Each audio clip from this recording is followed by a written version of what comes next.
أريد من هذا الشعب إلا أن يزيد في الحمد والشكر إلى الله عز وجل، ويزيد من محبة الوطن،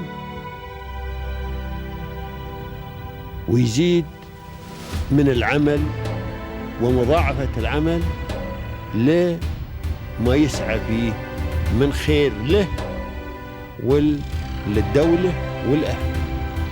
هذا اللي أنا أدوره من الشعب،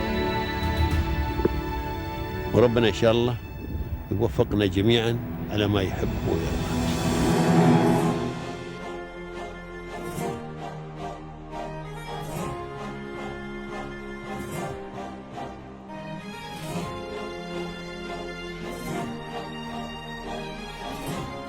There is so much to say for the leaders of the UAE, and maybe we will require a full episode of talking about them.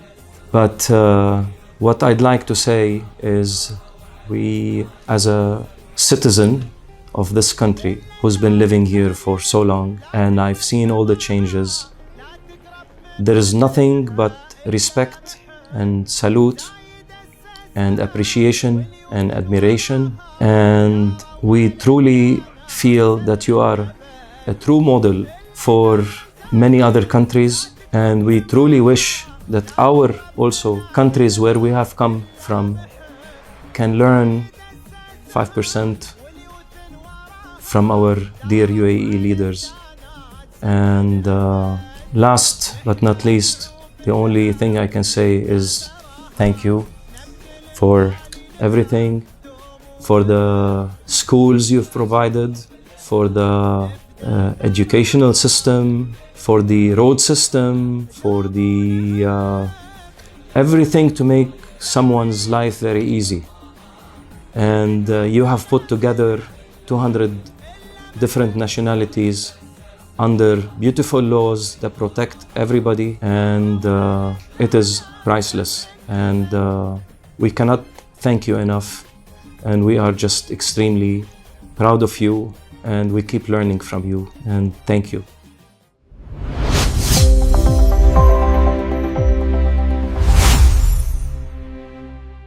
Hello everyone, and welcome back to a new episode of Peers of Union, the program that highlights the success story at the heart of the UAE. And today we have a very special guest. That guest has a company that we see their products every day at our homes, our offices, and in the supermarkets as well. That company, it's called Alrawabi Trading Co. It's part of a member of Lifco Group. And let's welcome with us the managing partner, Mr. Nidal Hassan. Welcome to Peers of Union, Mr. Nidal. Thank you so much. Thank you so much. It's a pleasure of having you today with us today. Likewise. And Mr. Nidal, if you could please start with telling me about your life, your personal, your educational backgrounds as well. Well, long story, we'll try to make it as short as possible. We came here in the UAE in 1975, but I was born and raised in West Africa and Liberia, where my parents used to be. And our initial business used to be over there. And my first visit to the UAE was in 1977. And so I was 10 years old. And I recall how it used to be. It's nothing like what it is here today. Anyway, I studied in Al-Mawakib school here in the UAE. I'm a graduate of Al-Mawakib in 1985. And then after that, I went to the United States to pursue my higher education. And I studied industrial management in Lawrence Tech University, and as well I used to have a huge passion for cars and airplanes since I was a childhood, and I've always wanted to be a pilot. Okay. So I've studied also aviation with the Federal Aviation Administration, FAA, and I've become a commercial pilot. And I was intending to continue my entire career in flying, but unfortunately, or fortunately, I tried back in '92 here in the UAE to get enrolled with Emirates Airlines, but they didn't have any cadet programs for foreigners, and they wanted to fly particular airplanes, so that required training. So eventually what I've done is I converted my American license to a UAE license, and I maintained it for about 10 years, hoping to get into the airlines, and it was not working. Eventually I needed to do something, so my father told me, why don't you come, and join in Lifco. So, and this is what happened, and I started doing very little things. The company was small back then as well. So we've seen it grow, slowly, step by step. So we know all the nuts and the screws of this company and how it has been built. We're the second generation. Of course, I need to mention the first generation, which is my late father. I don't know if his picture is showing, and my beloved uncle Jihad, God bless him. God bless him. And my late uncle Muhab, who has passed away in 2022. And also our youngest uncle Asmat, who's based in Lebanon. Okay. So they have put their hands together and they joined forces and they built this empire, alhamdulillah. And the second generation has really worked from the very beginning. And that's it, and we're still here, And now the third generation is starting as well. To build the career, to follow the pathway. Yes, exactly. And before we jump into that, tell me more about your passion towards the aviation, the airplanes and everything. As I can see in the room, you have a lot of airplanes. Yes. Well, my passion for both, actually, for cars and airplanes, because I'm a car collector also. I collect few cars, and What's your dream car? Well, I had many dream cars, and some I sold, but my favorite brand is Alfa Romeo. Okay. So and I buy really very selected limited edition ones, and I keep them because they really value up in the future.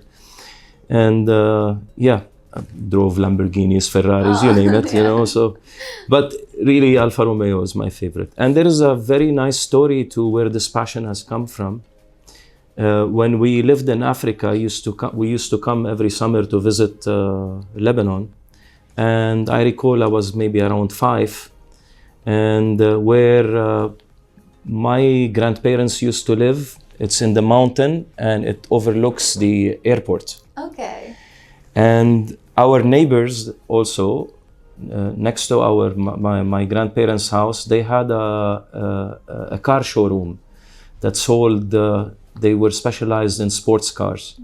So, as a little boy, if you ask any little boy in general, they'll tell you, they love cars and they dream of flying. So for me, I was looking at those two things at the same time when I was a little kid. I even used to carry those binoculars and look at airplanes. And I don't know, I just fell in love with it since I was a little kid, Yes, And alhamdulillah,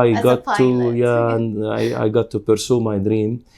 Even if I did not end up working in aviation, I still fly up to date for pleasure, and so I was never away from it. So do you drive helicopters? No, I don't fly helicopter. I fly fixed wing, propeller planes. I can see it as well here. Single engine and multi-engine airplanes. Yeah. So I used to do that a lot here in Dubai, and then the airspace became too crowded. Yeah. They moved to Al Maktoum airport, and then they shut it down over there as well because of the busy airspace. So most of the pleasure flying I do is in Lebanon. Oh, okay, So I really enjoy, and we have the beautiful scenery. It's really amazing. And let's talk about what have shaped you, the skills, the life challenges that you have been going through. Well, like every human being, everybody has challenges, and everyone has a path. and we encounter good days, bad days, tough days, etc. Well, for me, it was a milestone when I went to the US because I was only 17 and a half. So I went to a place I knew very few people, and it was a challenge because my English wasn't that good. I was French educated in the beginning.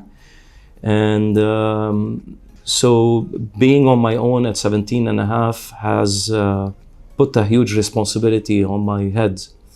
When I was in the school and when I was living with my parents, I used to have a father who used to tell me, do this and do that, and don't do this and don't do that.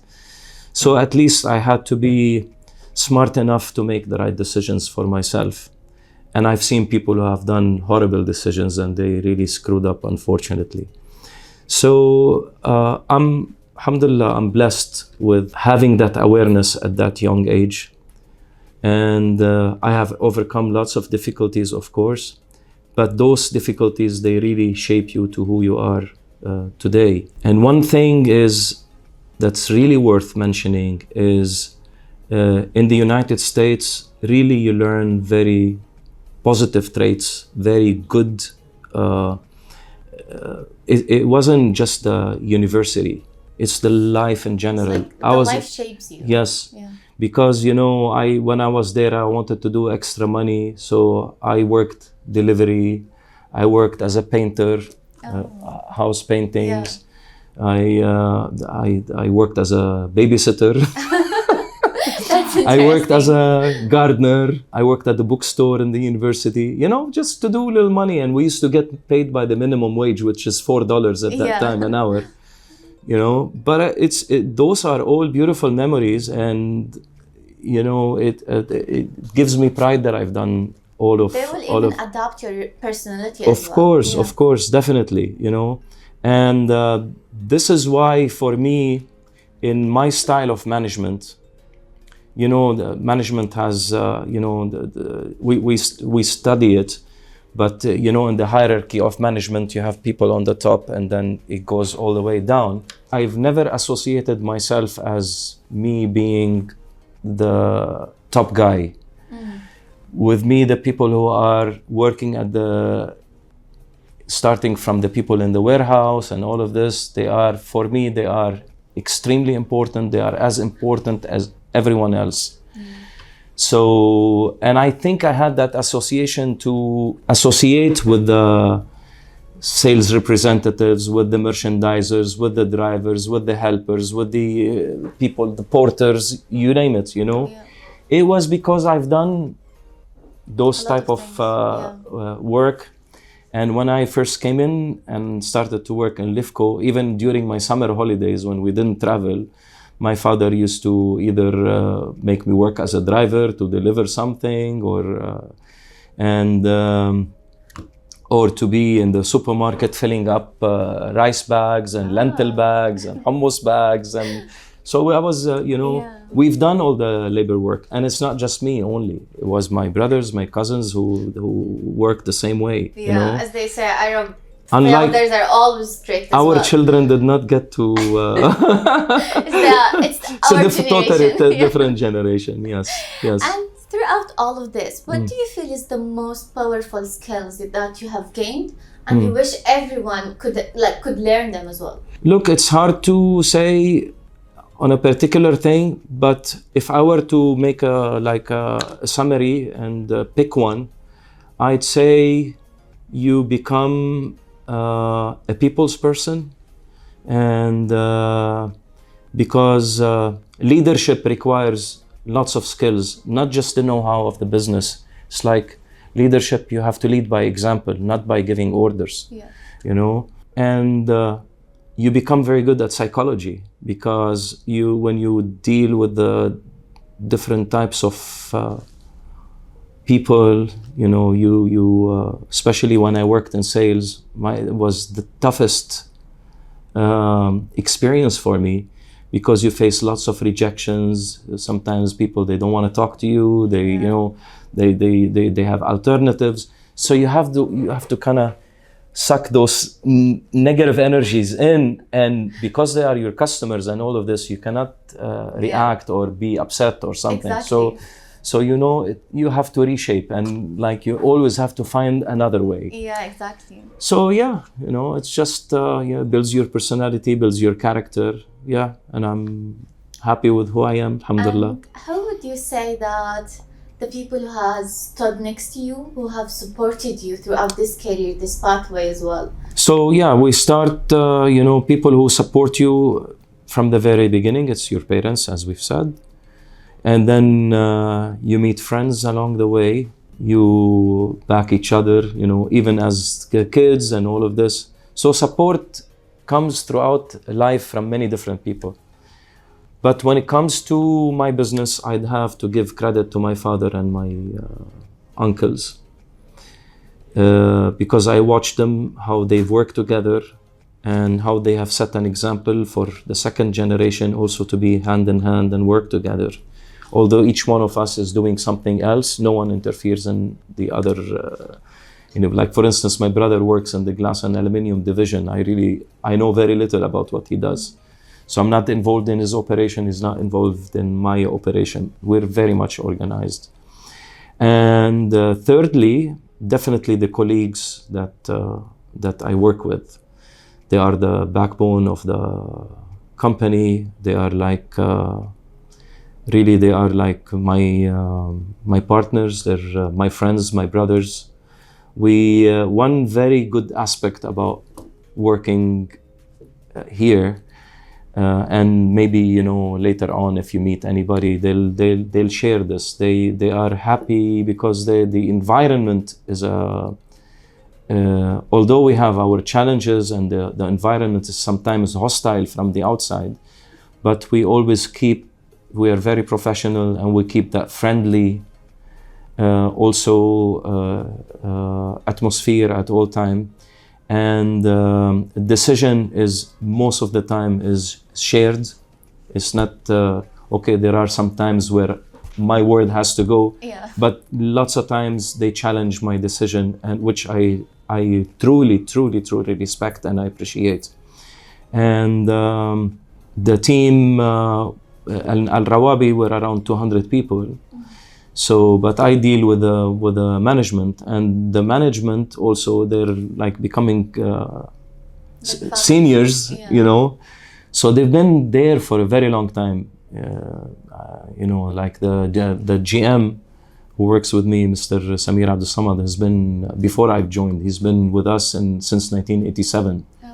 So, I joined in late 91. So, and I have another colleague, 35, 36 years now, and like that, You have a lot of loyalty. Loyalty, alhamdulillah, and you could say 20 is average, if not more. We have our chief financial controller. He's been since 1975 from day one. So that's 51 years already, and still with us, still very productive. And of course, we have inducted many newer generation in the team. And for me, I'm not involved much with the day-to-day activity. I've stopped this from a long time. I've done it long enough, so I'm tired. It's your time for retirement. So I want to enjoy driving and flying now more. If you could describe Mr. Nidal in 3 words, what would you describe yourself as? Loving, honest, and leader. Yeah, that's wonderful.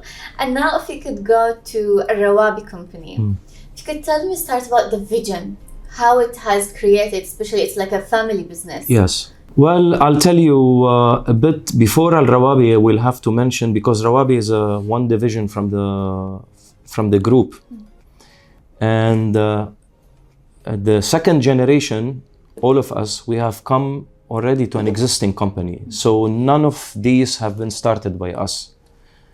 But what we've done, the second generation, they've really added value, and they've expanded in Arabic, تطوير, Yeah. طورنا. So, but we have all come to an existing business. And we started, Lifco has started in 75 in Al Ras, in Dubai, next to what is Shindagha tunnel right now, in the it used to be the fish market. And we started here also, our headquarters are in Sharjah. And during that time, my grandpa and my uncle, they've met with Sheikh Sultan, and he's given them this property where we're standing right now. He's given them 1,000 meters, provided that they put the pillars for the company within 6 months.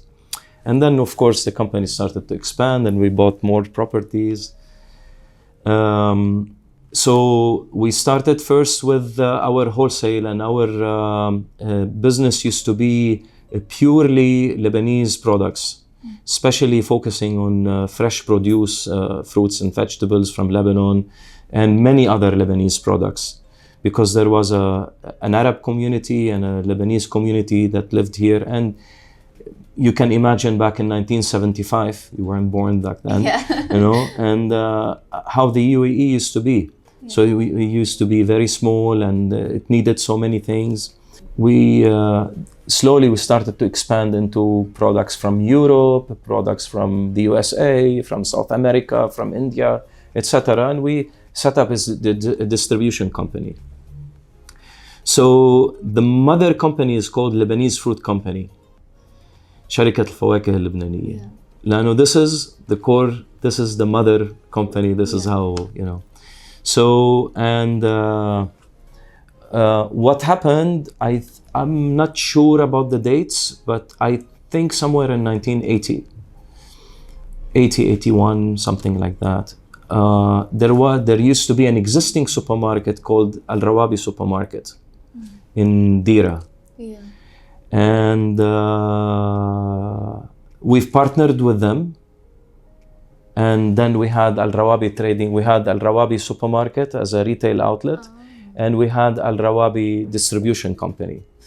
And the reason we have two distribution companies, and also there are many smaller subsidiaries within each company, because we have lots of products, and so they cannot be contained within one company.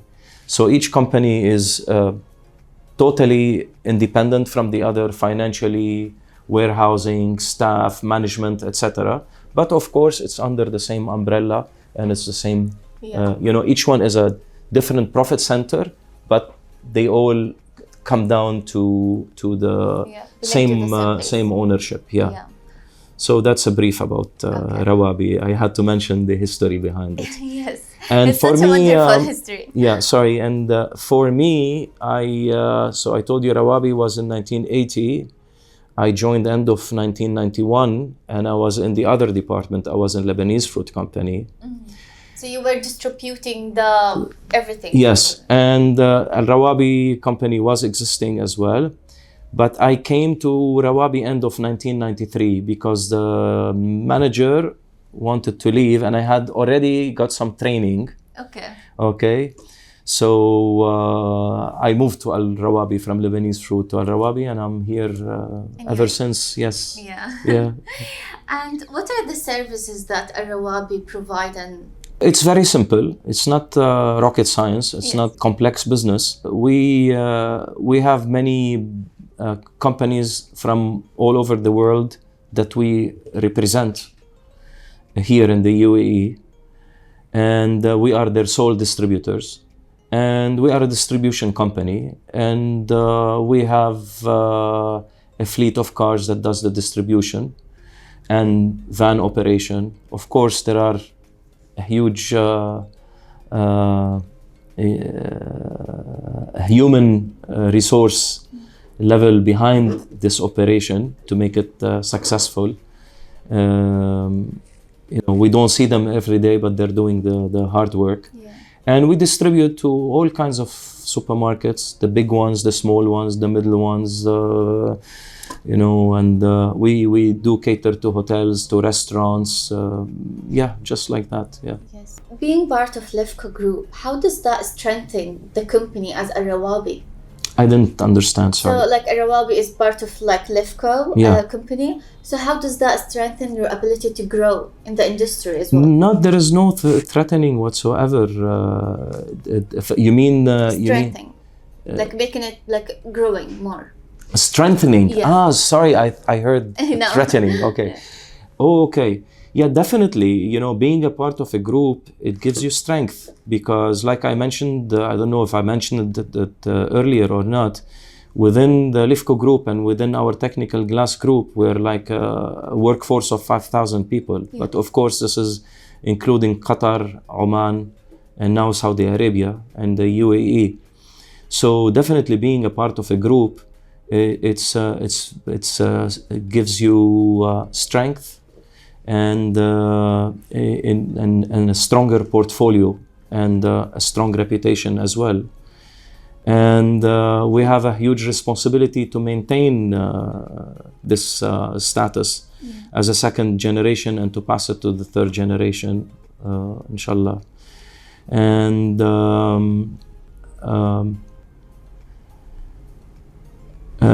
what another probably advantage is that sometimes when I go through a mistake, others can learn from it, or if they go through a mistake, I could learn from it because we're humans and we don't always make the most perfect decisions. Yeah. So even when you're not successful, or even when you encounter a loss or a certain problem, it shapes you better. We want to make you work harder and try to find ways. So behind that loss or behind that problem, there is always something positive to talk about. And, and we've seen it, not only in Rawabi, we've seen it everywhere. Exactly. We remember during COVID, how many companies have shut down, the airlines, they were not working, Emirates Airlines and all lots of staff went out and then they rehired and they came stronger. And so, And everyone stood still stronger of course, in Alrawabi. This is a key. I'm glad you mentioned the word stood strong. To hold your ground is a very, that's a very solid foundation. Because when you go, when you're doing well, you're doing well. Yeah. So you're not being challenged, but the real challenges come when we're not doing well. Yeah. Like the current situation right now is very tough. So let's say that was one of the biggest obstacles right now you're facing with the current situations? Let me put it to you this way, personal. This is personal. For me, I've been here now 36 years, and this is one of the toughest moments that we are encountering. We've had, of course, many tough times before, but usually what's good about the food business is that no matter what happens, people are still gonna buy it. Yeah. They're gonna still consume. But unfortunately, because of the war that has, and the global issue that has happened here in the region, tourism got affected badly, hotels are empty, restaurants, etc. So a big part of the population had to leave the country. So the business is still there, but we're feeding a smaller population. Yeah. And when the company is big and you have so much expenses, this is when it's hard because you have to make the balance. Because when you lose a substantial business, it's not just profit. Sometimes you go through losses, and when you're going through a force majeure or a crisis, you just try to simply minimize the damages, So I know many other companies, unfortunately, they had to shut down, they had to cut down salaries, they had to send people on their unpaid leave, etc. Thank God we didn't go there. Alhamdulillah, touch wood. You know, so, but we are trying to manage it as wisely as possible, as you know, and we for me, they ask me, what do you think? And what do you know, they like, how do you foresee the future? Is it gonna stay like this? Is it going to change?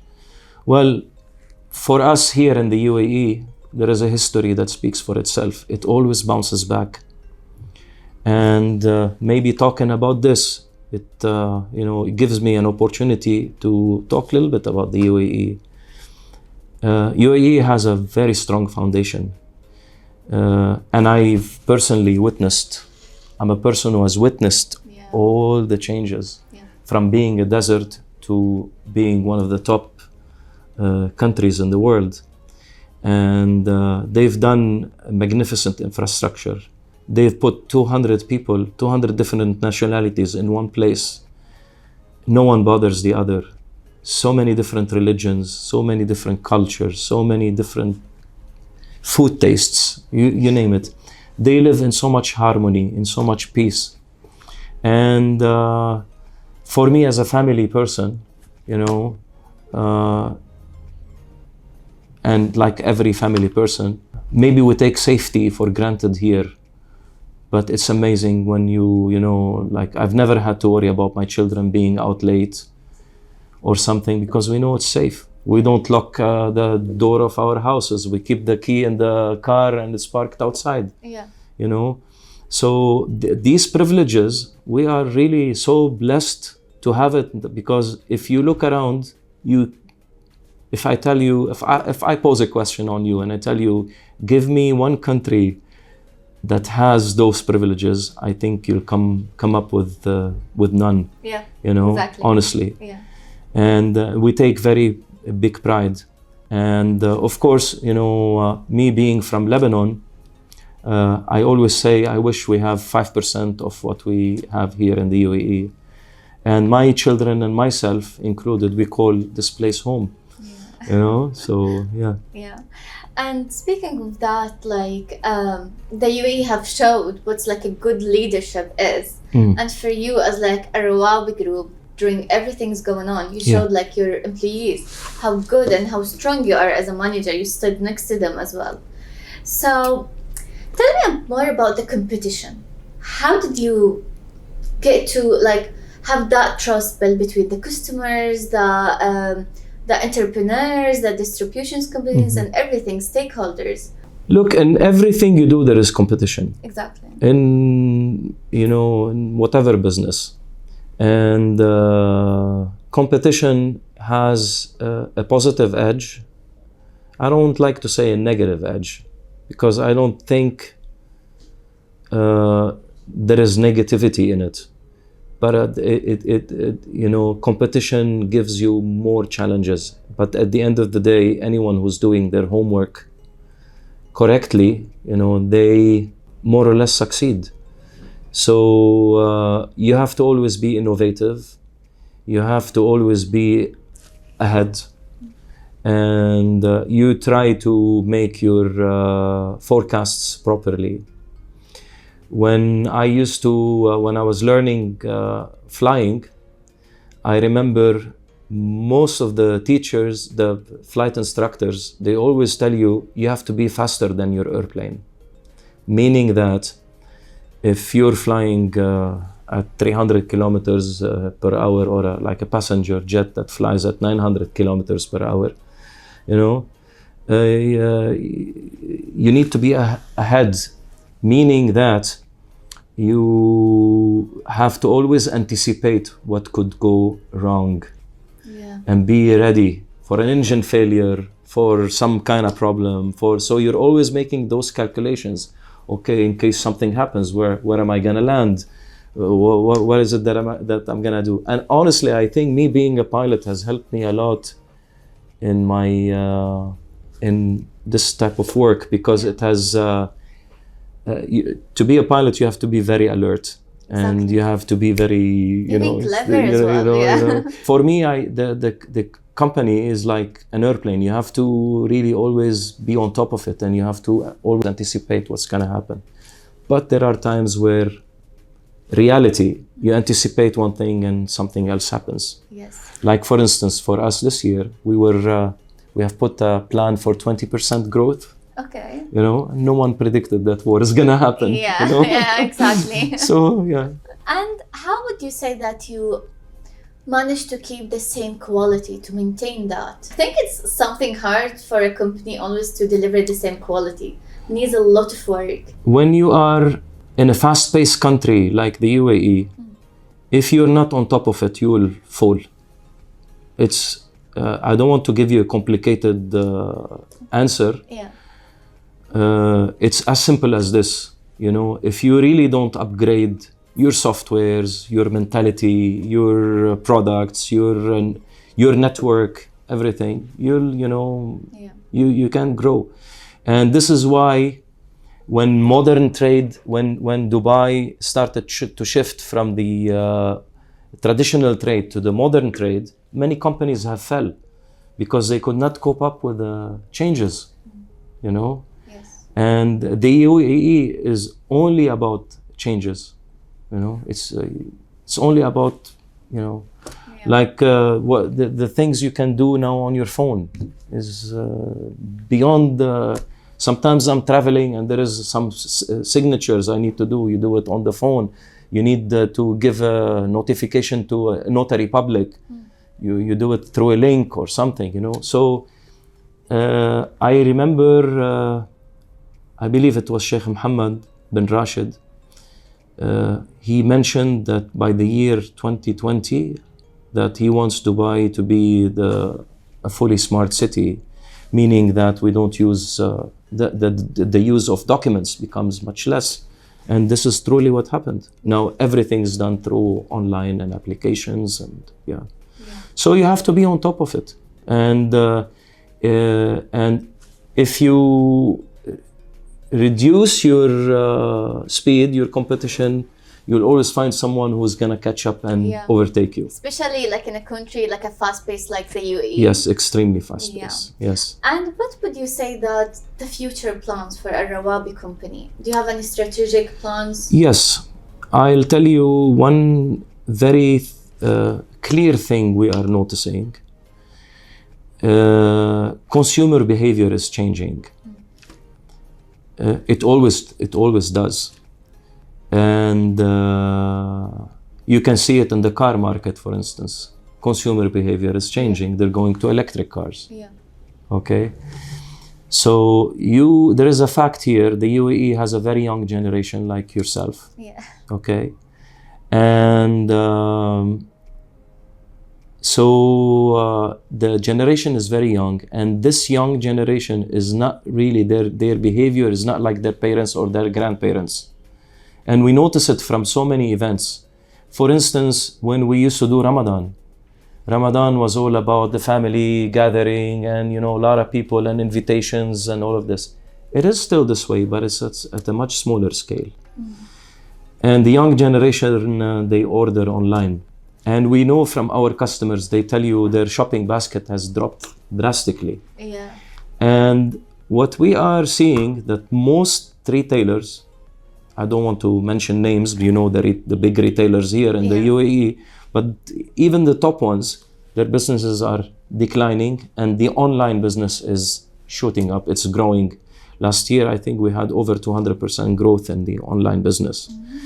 So what we're planning on is to expand our focus and our attention to grow the business and on the online platforms. Yes. We don't have our personal, like we don't have a, but we are on Talabat, on Noon, on all these Amazon, etc. So and we are noticing that also in our construction business, the houses are becoming much smaller. Yeah. You know, so when you have two newlywed, they want something like a studio or a one bedroom, and you have a kitchen that is smaller than my desk. Yeah. You know, so they're not really cooking, they're depending on ordering. Or if they want to cook something, they do something that is small. Meals, yes. Quick meals, etc. So the want. purchasing power has shifted. And we need to address the young generation. Yes. And speaking of young generation, if you could please give an advice to the young generation, what would you tell them? Well, for the young generation, the best advices I can tell them is to follow their passion. It's very important. And to be very aware because they are being bombarded and subjected to so much information through their telephones. Maybe I would talk a little bit about the difference between my generation and the young generation. Not that I'm very old, but the young generation, they are so much more exposed in comparison to what we were exposed to due to the TikTok, the Instagram, Facebook, blah, blah, blah, etc. And this is, I can see that it is creating lots of confusion for them. The way they're looking at life is through a screen, and that screen is not always giving the reality. So I just would want the young generation to be smarter about their choices. And I believe with today with the ChatGPT and this technology that's happening, maybe this is where they should focus, because unfortunately there are so many jobs that are being taken over by systems. So, you know, I strongly recommend that they do what they love. And I strongly also recommend that you know, vocational jobs are very important. Being a carpenter, being a mechanic, being a welder, being whatever, you know, because these will not be replaced by robots and computers, and we're still gonna need. Thank you so much for such a wonderful advice. If Thank you could please give a message to the UAE leaderships. There is so much to say for the leaders of the UAE, and maybe we will require a full episode of talking about them.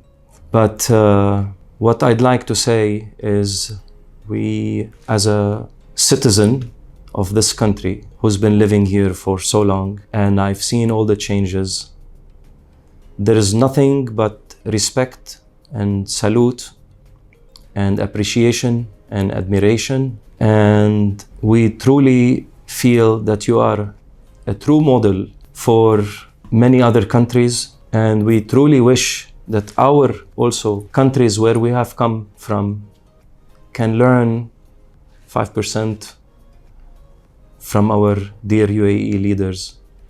And last but not least, the only thing I can say is thank you for everything, for the schools you've provided, for the educational system, for the road system, for the everything to make someone's life very easy.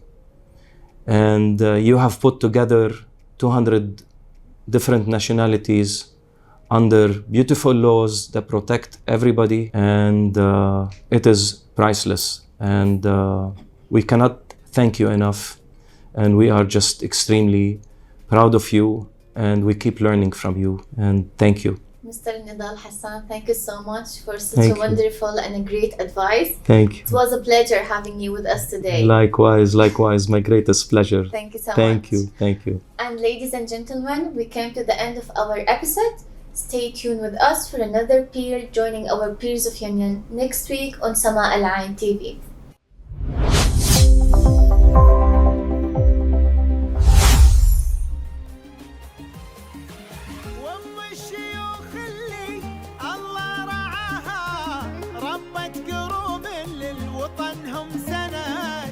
لا تذكر الفزعات إلا طراها مداتها بالعطايا